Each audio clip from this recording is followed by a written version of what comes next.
ассалому алайкум дӯстони азиз. оё дар муддати 10 рӯз 10 кило хароб шуда мумкин ё ки не? Мефаҳмонам. дӯстони азиз, шумо як чизро фаҳмед. пеш аз хароб шудан бояд мақсади аниқ, нақшаи аниқ дошта бошед.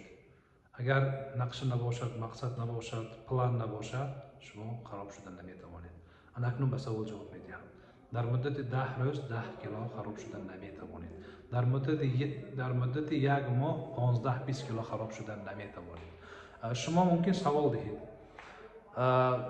чӣ қадар беморҳоро дида истодам ки ҳамин қадар хароб шудан ёки хароб шуда истодам гуфта нақл карда истодаанд. чӣ хел вайҳо хароб шуданашон мумкин гуфта мумкин пурсид. ман ҷавоб медиҳам.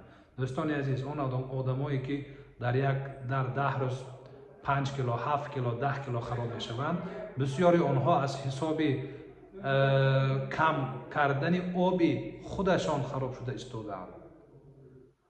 инсон аз ҳисоби кам кардани оби худ не, белок сафедаи худ не, аз ҳисоби кам шудани чарб жири худ бояд хароб шавад.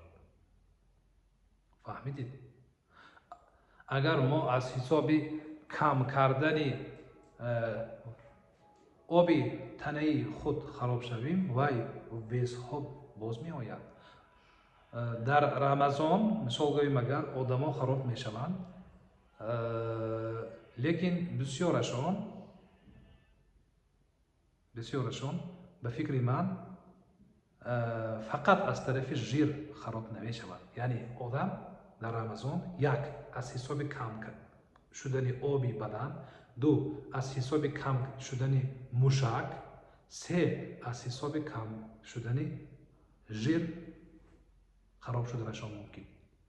фаҳмидед? се фақат аз ҳисоби жир хароб шудан, ин хароб шудани правилни похудение мебошад. яъне ана ҳамин тарзи харобшавӣ як тарзи дуруст мебошад.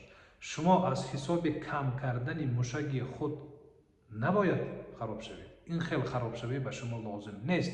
барои он ки мушак кам шуда рафтан гирад, беҳад зиёнҳои бисёр дорад барои организм. фаҳмидед? шумо дору қабул карда аз ҳисобе ки турбослим ёки дигар доруҳоро қабул карда хароб шуданатон лозим нест. ин чизро ба организм фоидаш нест. ким чанд сад ҳазор намуди диета ҳаст, ҳамаш бефоида аст.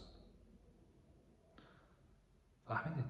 агар ин ким чанд сад намуди диета ҳамаш фоида мешуд, ин хеле ҳазор намудҳои диета пайдо намешуд.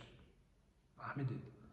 шумо як чизро фаҳмед. шумо агар 100 кило 110 120 130 кило вазн дошта бошед, бояд дар назорати духтур дар муддати якчанд моҳҳо 2 3 4 5 6 моҳҳо дар назорати духтур истода хароб шавед. раҳмат.